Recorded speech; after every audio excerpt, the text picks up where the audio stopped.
How to get Facebook Marketplace back. The very first thing you want to make sure that your application Facebook is up to date.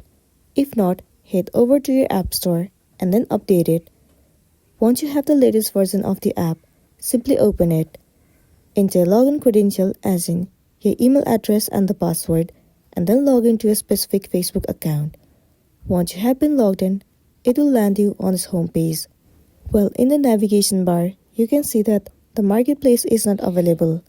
In order to get it back, what you want to do is move into menu at the bottom right corner of the screen, and then click on this gear icon at the top right corner of the screen.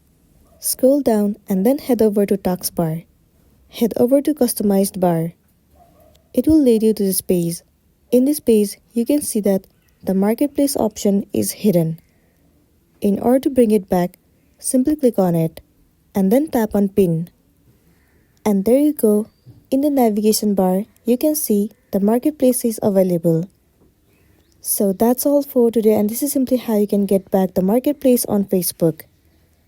Make sure to smash the like button and consider subscribing if you found this video helpful. We'll see you in the next one.